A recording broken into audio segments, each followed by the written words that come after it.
Good morning, good afternoon, good evening, and if you're sleeping, time to wake up. It's virtual training time. This is Peter Johnson. I am a national program leader at the USDA's NIFA.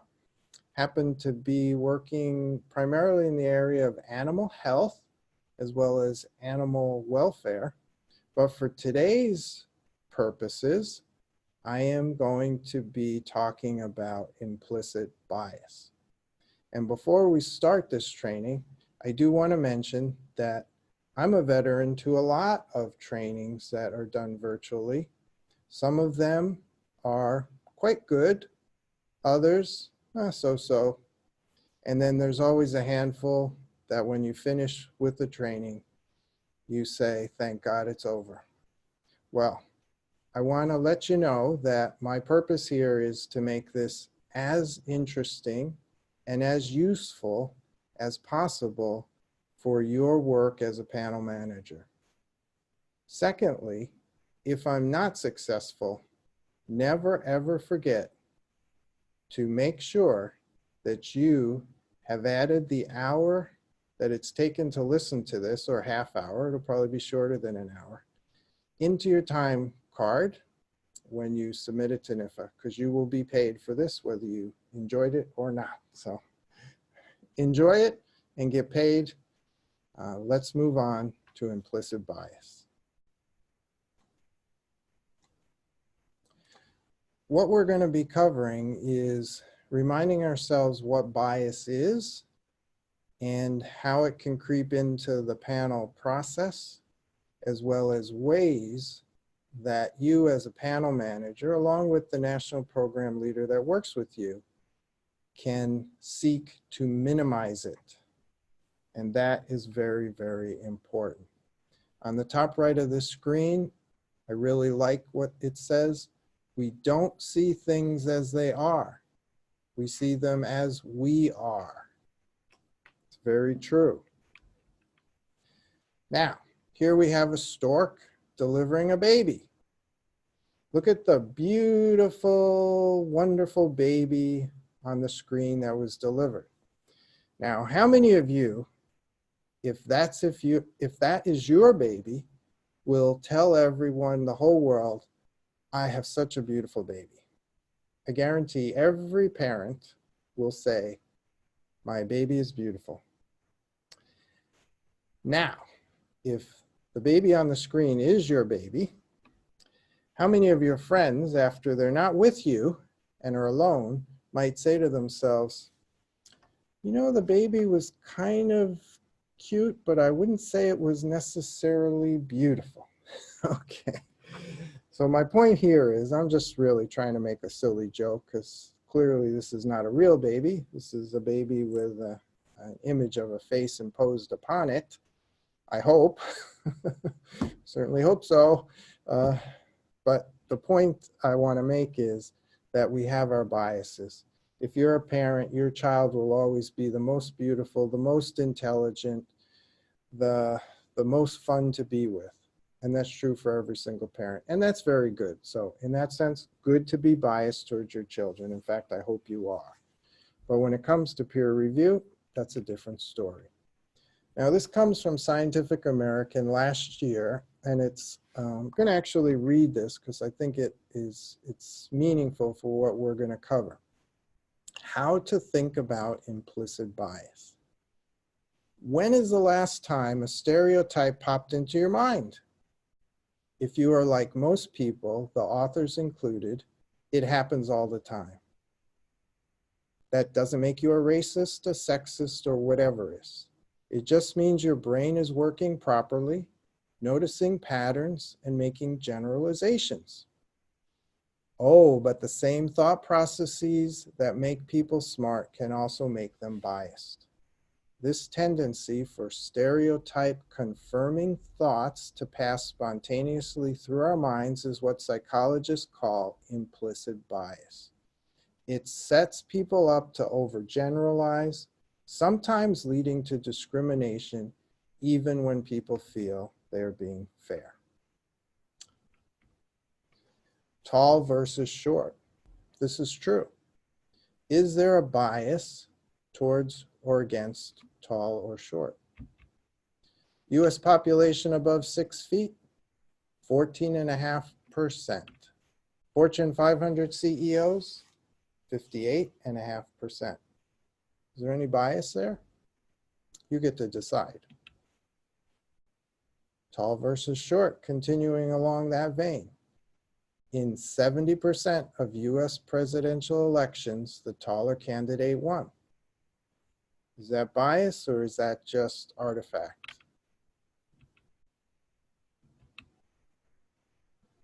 You get to decide.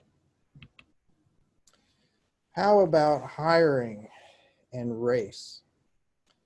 This is a published study. White sounding names, on average, required 10 applications to be called for one interview. In contrast, black sounding names required 15 applications for one interview callback. You get to decide. Is that bias? Certainly sounds like it to me. White names, the study concluded, counted as 8 years of additional experience. That's just the name. That's a stereotype. That's a bias. How about women in the top 5 orchestras in the US? In 1970, less than 5% female representation. 1980, 10%. Not doing too well. 1997, 25%. We're getting a little better. 2013, 35%. Now, why did it start increasing? Was it just by accident? Definitely not by accident. The orchestras realized there was a problem, and so they made some changes. First thing they did, open application process. They eliminated the application by referral. That's going to favor males over females. They initiated blind auditions. Listen to the sound, don't know who's creating it. You listen to the sound, the musician is behind a curtain. And third, make the decisions by panel and make sure your panel is diverse. That's what's causing the shift there. So coming back to implicit bias, we already saw the Scientific American description. We know that bias is automatic, so it comes up really fast, even before you know it. Depending on who you talk to, some will say it's unconscious, others will say it's conscious, maybe it's a little bit of both. But it's an automatic tendency or inclination that's going to cause you to judge something, and you're going to judge it and believe it to your judgment to be accurate and fully correct. Most of the time, if you really look at your own life, you don't notice your own biases.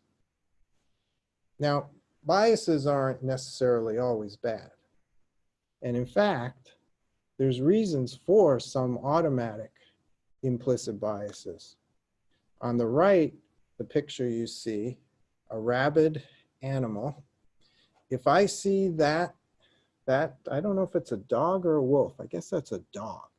If I see that mouth running towards me, I better have an automatic response. If I stand there thinking, well, could it have rabies? Yeah, it could. What should I do? I'm not really sure. Oh, I could do this, I could do that. No, I have to immediately conclude danger, rabies, even if there is no rabies. I need to conclude that I need to get away. Climb up the tree, whatever will get me away from those teeth. So in that sense, yeah, it's a good thing. It's a danger detector. But we often use it in an improper way. In group, maybe you're aware of this, there is a very well-known in-group bias.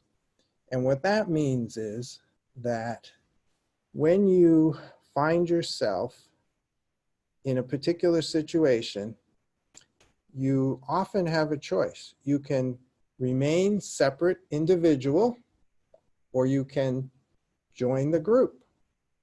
Now, why would you join the group? Well, you join the group to feel safer. Now, what might your mind think would be a way to be incorporated and welcomed and part of the group more quickly? Well, one of the ways you will automatically find yourself behaving is to tend to make decisions that favor the group. And why would you do that? Because once you're part of the group, you feel you have the strength of the group, you have the competence of the group, you have the safety of the group. It's much better than being an outlier. Now, why is this important with panels? Because you're going to be managing a group. And be careful about this in-group bias. For example, you're going to put together, and we'll talk about diversity, but you're going to put together a very diverse panel. That's going to probably avoid in-group implicit bias. But if at the end of the panel, what you have observed is absolutely no disagreements, everyone agreed, it was so easy, you say, this was such a breeze, everyone was on the same page. I will suggest to you that there was in-group bias, because within any panel process, there needs to be healthy, constructive, respectful disagreement that comes out at least part of the time. So be looking for that and actually encourage it. And of course, there is evolutionary basis for this. There's neurological basis, but that's beyond the scope of what we need to talk about today. For peer review, there's quite a bit that's out there now. You see, this is a science publication on implicit bias, the Royal Society. I'll just take one short snippet from the science article and read it to you. Deeply rooted assumptions creep into decision-making in unrecognized ways, even among the most well-intentioned peer reviewers, journal editors, and science funders. And that can prevent the best science from being sponsored. That's why we're doing this training, because we want you to be aware of it, and we want to make sure that you bring this to the attention of the panel at the initiation of their deliberations. So, what can you do? You have some power. You are the panel manager. Yes, you're the facilitator, and no, you can't contribute to what gets recommended to be funded, but you can make sure that it's the fairest process possible. I would suggest and really encourage you to bring this point up with the panel. If you do a panel orientation before they get their proposals or shortly after they get their assignments, bring it up during that panel orientation webinar. If you bring it up during the panel orientation webinar, also remind them briefly when the actual panel begins. You can't speak about bias too much. Raise awareness. Just bringing it into the front of our brain can help decrease the possibility that we fall into it. Feel free to use these slides or any of these slides, all of the slides for that matter. They're not confidential. They're not copyrighted. Please use them if you would like. Some people like taking tests. if you're one of the test takers, then there actually, if you're not aware of this, there is a test you can take that will help identify or potentially help identify if you have any implicit bias. So for example, a result that you might get if you take this test, and in fact, this is the result from a colleague of mine who took the test. He was curious, he took it, and the results that he got suggested that when faced between a choice between a male or a female, both with equal attributes, that he had a preference towards selecting the male.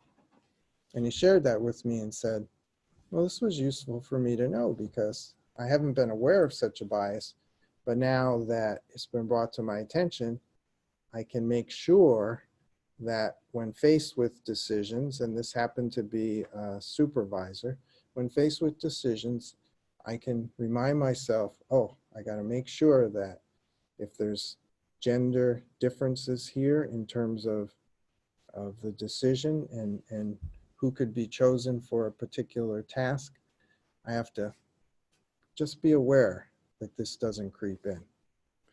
Now, before you put too much stock in the result of the test, because it's interesting to take the test, and it's certainly been taken by, I would suggest now, probably millions of people, it has also been shown that the correlation between what this test demonstrates as implicit bias that you have or may have is very low, very weakly correlated with any discriminatory behavior that you might actually show.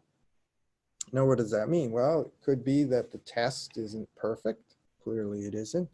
It could also mean for some people that they had the implicit bias, it still is there, but they're really good about making sure it doesn't interfere in their decisions. Let's go back to what you can do with your panel. We talked about bringing the awareness to them about bias. I would recommend that you work with your national program leader to give your panelists a review template. And what is a review template? It's simply a Word document that has listed on it the review criteria that have been published for that particular request for application.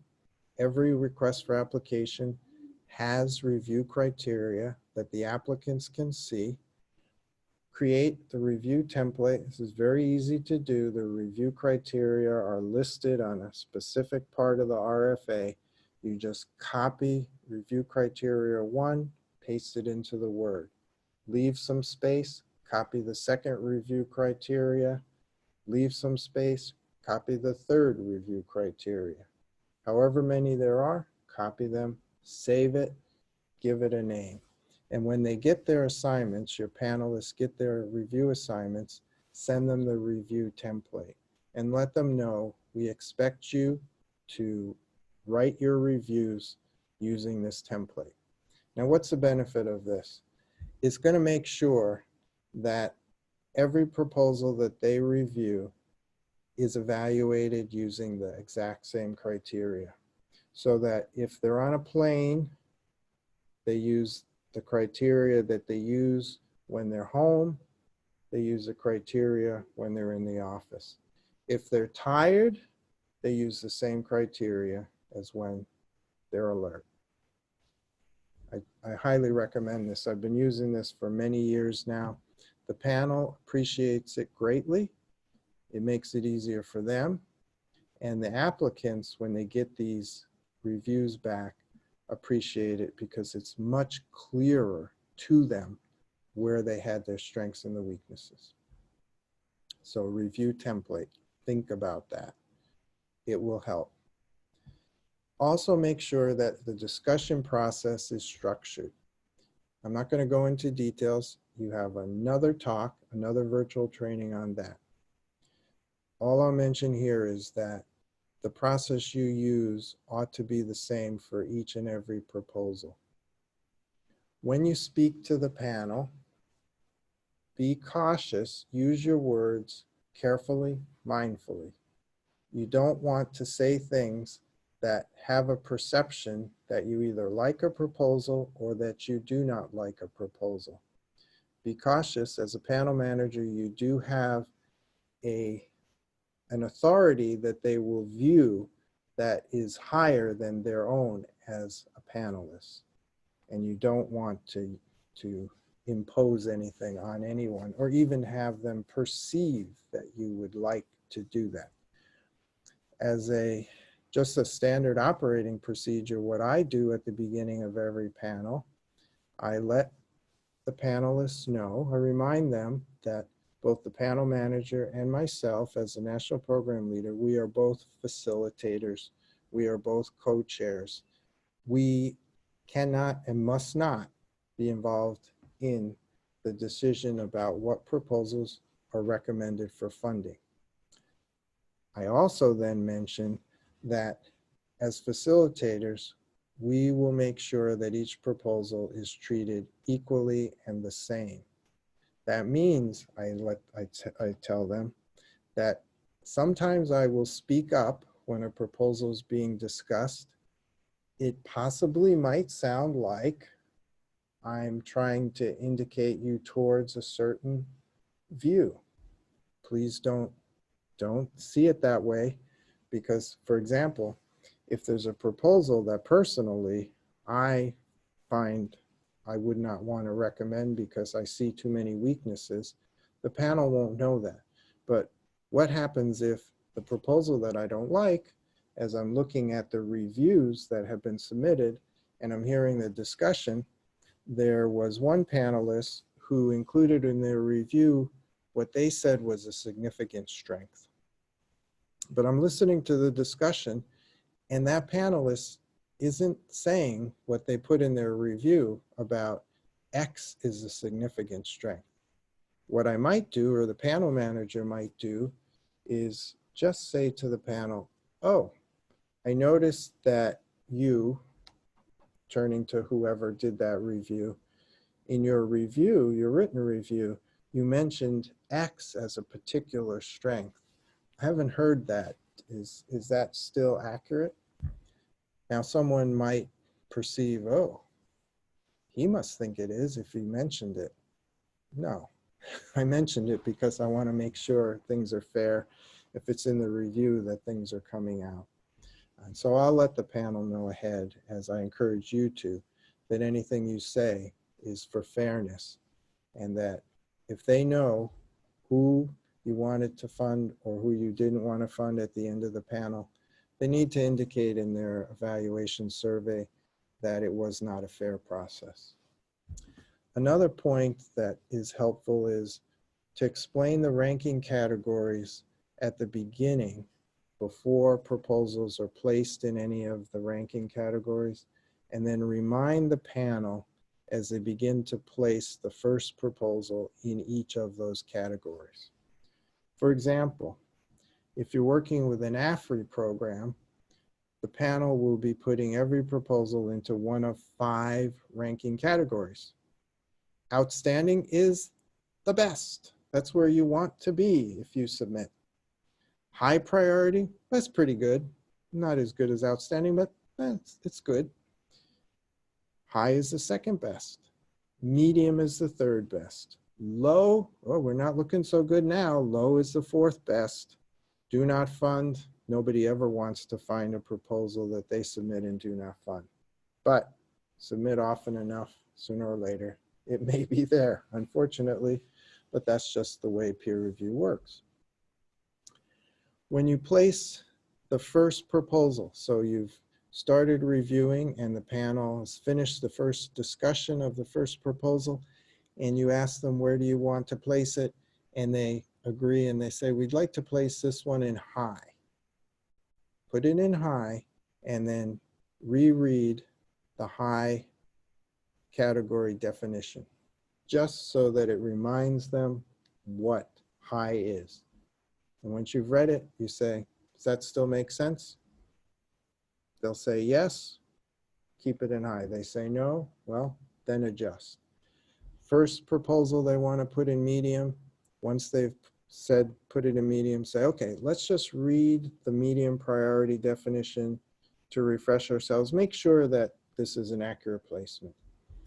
And if you do that for the 5 categories, you'll then have a much fairer placement as you continue through the rest of the panel.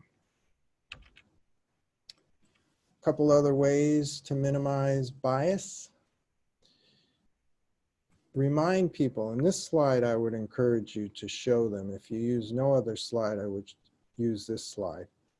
Remind the panel to avoid jumping to conclusions based on what they infer is meant in a proposal versus what actually was stated. For example, don't give established project directors the benefit of the doubt. If you hear this, and some of you probably will, and you will need to jump in here if you hear this. You hear a proposal discussed by someone and they indicate something such as, the methodology wasn't fully explained. I would have liked him or her to let me know how they were going to do A. The sample size wasn't adequately, there's no power analysis. But I know this is a really good project director. I've heard their talks. They have great publications. I'm confident that they know what they're doing.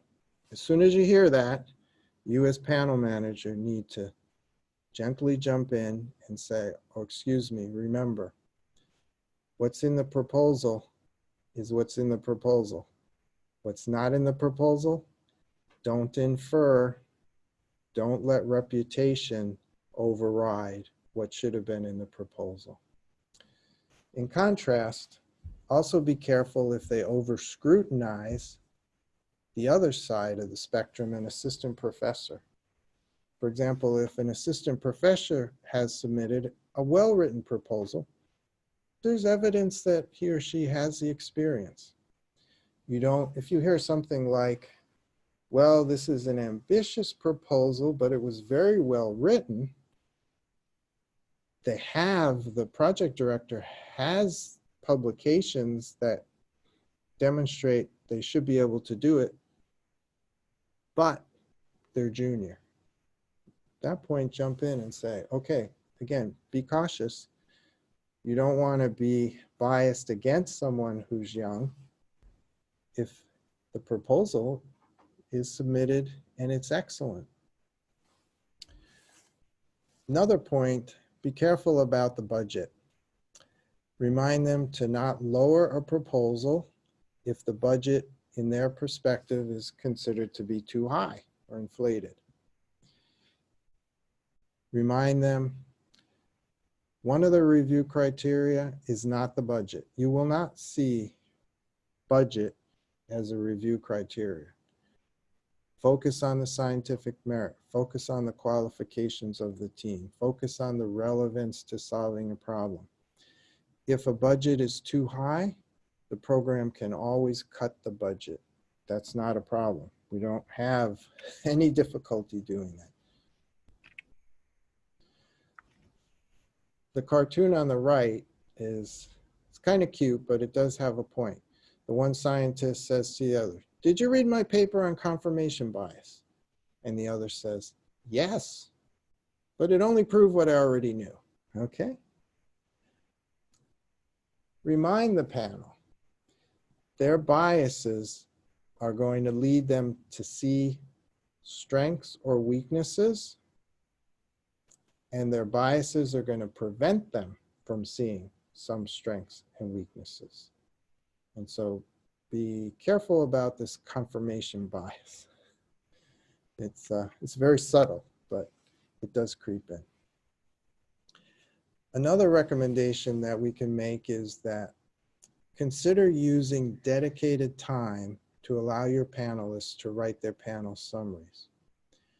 Now, I think most NIFA programs, certainly AFRI, and I think most others, in addition to submitting the individual or sending back the individual panel reviews to the applicants, because those reviews sometimes are not in agreement, the panel discussion is where they come to a greater likelihood of some consensus. There usually, in most programs, is a panel summary that is written, and that's certainly true for all of AFRI, unless a proposal is streamlined, but that's covered in one of your other trainings. For the panel summary, it's important that it be well written.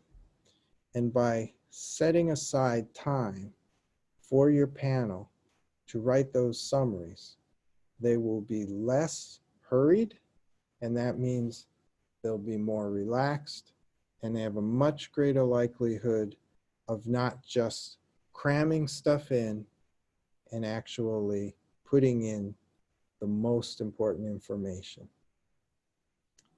I've done this now for a number of years, and it's night and day in terms of the quality of the panel summaries. And also, the reviewers, the panelists, appreciate having this dedicated panel time rather than being told, when do you do panel summaries? You do them in between when you're not on a proposal that's being discussed, you write your panel summary. Well, what's that going to do? That's going to have a rushed panel summary, and then when they come back from their panel summary, they're going to be rushed as they start reviewing the proposal that they're on. So I discourage that if at all possible. Make your panel as diverse as possible. Putting the panel together is your greatest influence. It's the national program leader's greatest influence.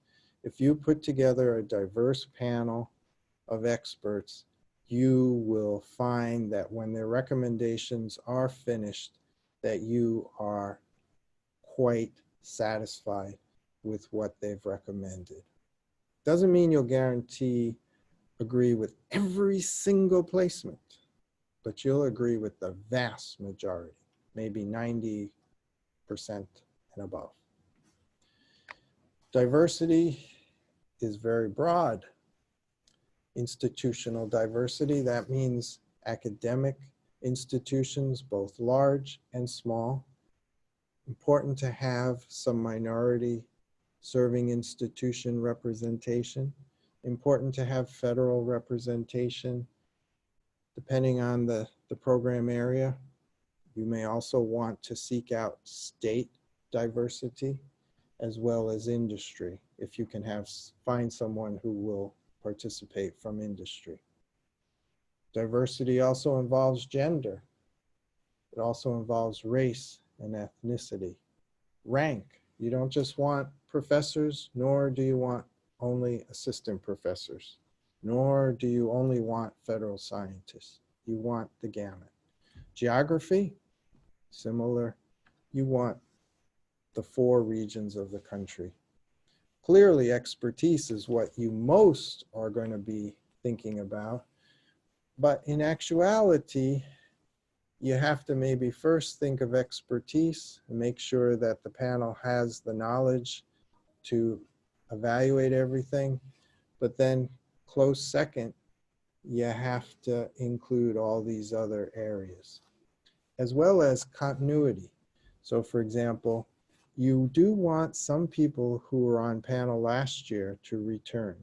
And depending on who your national program leader is, he or she has different views on what percentage he or she will like to target in terms of returning.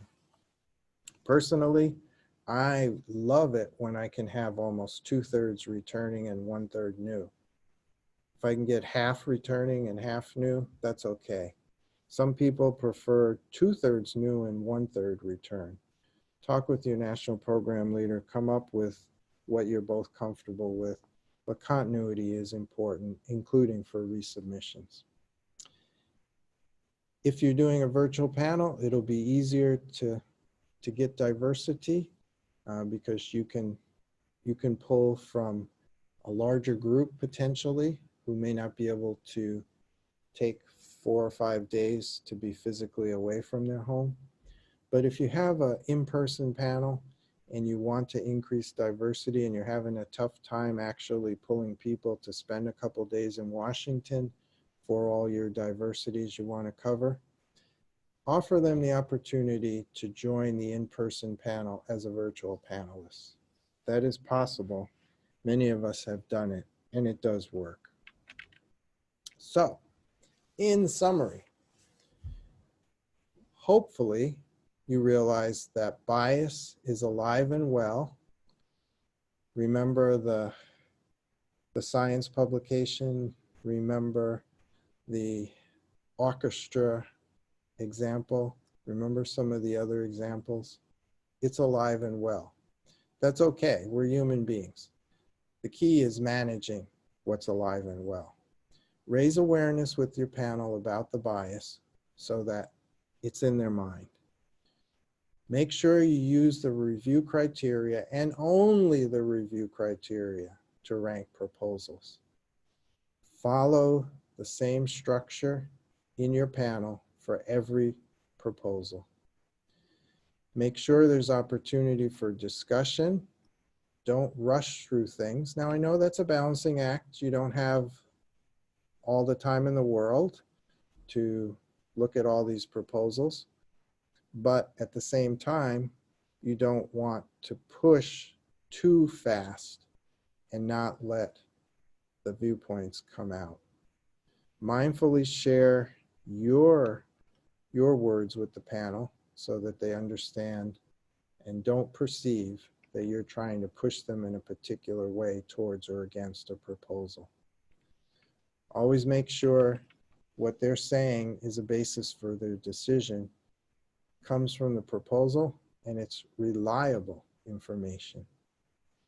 And as we just said a moment ago, have a panel as diverse as possible, and that will automatically take care of not all, but a fair amount of the potential bias. At this point, if we were in person, I'd say questions, happy to answer them, but we're virtual, so the answer now is please do talk with your NIFA program team, the national program leader, the program specialist. It truly is a team approach. So thank you for listening to this. As we finish, you started looking at me. I don't know, I'm not a baby. I don't know if you thought I was an ugly presenter or a handsome presenter or an in-between presenter. Whatever you thought. If you thought I was neutral, excellent, you had no implicit bias. But if you went either way, I reminded you of somebody, there's a bias. Anyway, I'm getting